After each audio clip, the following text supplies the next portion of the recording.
When I tell people I make salad dressing, and they go, really, salad dressing? And oh, what kind? And well, it's called Jimmy's. And they go, I've had Jimmy's. I like Jimmy's. That's very gratifying for me.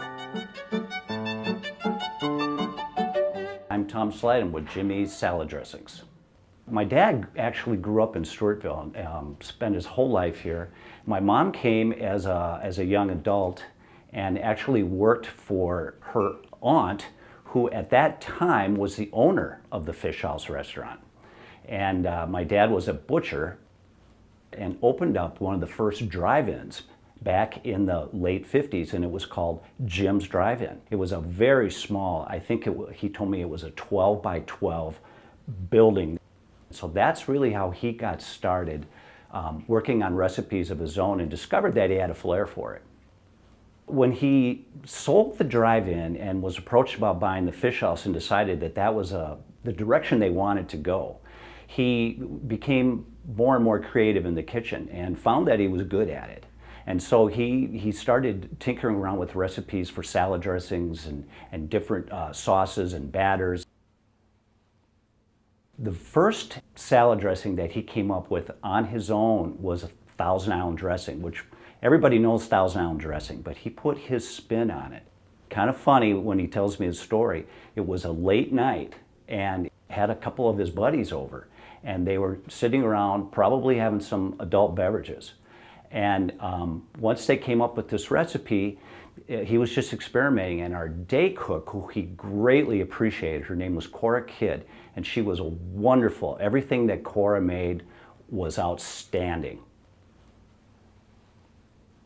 We lived in an apartment at the time above the restaurant, and he came down and the next morning, and she said, "Did you write that recipe down for that salad dressing you made last night?" And he said, "Well, yeah, actually it's right here." She goes, "Don't change a thing." And that's how the Thousand Island dressing was created. After a handful of years going by there and people telling him, "This is really, really good, we'd love to take some home," he had the aha moment and decided that what if we put it in jars and just sold it at the front counter.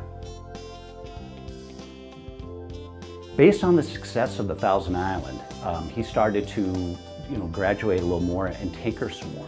So he came up with 4 core dressings. He had a Thousand Island, a blue cheese, a French dressing, and then of course, being that it was the Fish House, he had a tartar sauce. He started throwing a few cases in the back of the station wagon and venturing out to grocery stores in the area. And that's really essentially how Fish House dressing was born.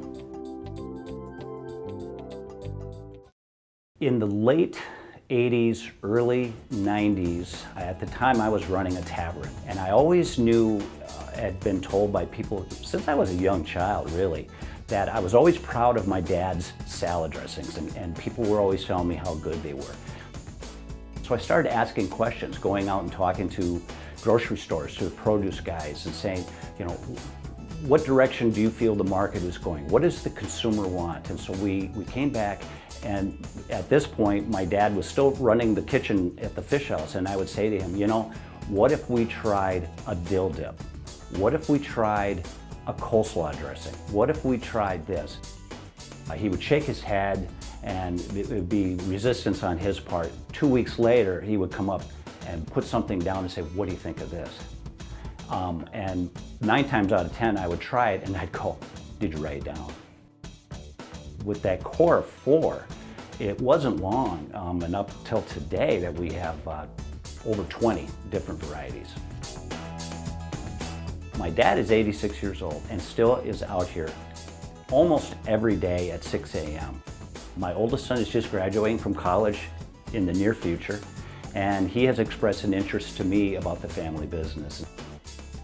We, to this day, still have not changed the recipes at all. These are the same recipes that was Fish House dressing back in the 60s. We buy this from the same vendors. We do everything by hand, and that's how we maintain the integrity and the quality that Jimmy's is known for.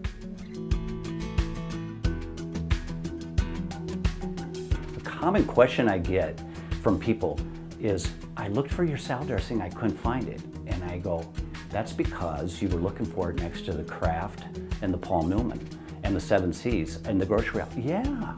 And I have to tell them, it's refrigerated. We don't put preservatives in there to make it shelf stable. So our products are marketed in the produce department, and that's where you're going to find them. In the refrigerated section, I always sell them by the fresh stuff. That's where you're going to find Jimmy's. We try to buy local whenever possible, and you know, some of the products that we buy are fresh. Fresh onions, fresh garlic, believe it or not, potatoes, parsley, and these are things that we have to buy, that they have to be bought fresh. It's amazing to me that people that come in and say, I could save time, we could be more efficient by using freeze-dried this and freeze-dried that, and I just say, it won't be the same. You know, thank you, but no thank you.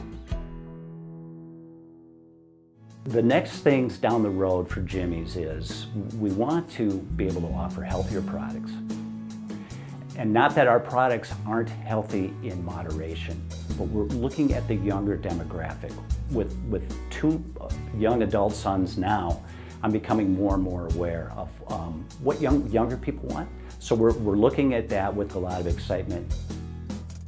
It's not what most people would think. If you look at us on the shelf, the analogy I always use is, the good news is we look like the big guys. The bad news is we look like the big guys.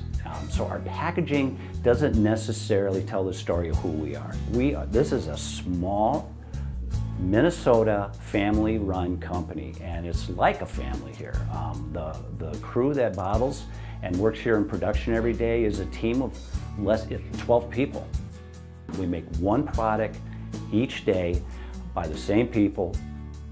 Most of the people have been with us for 20 years or more, and I think the newest one was 12 years ago.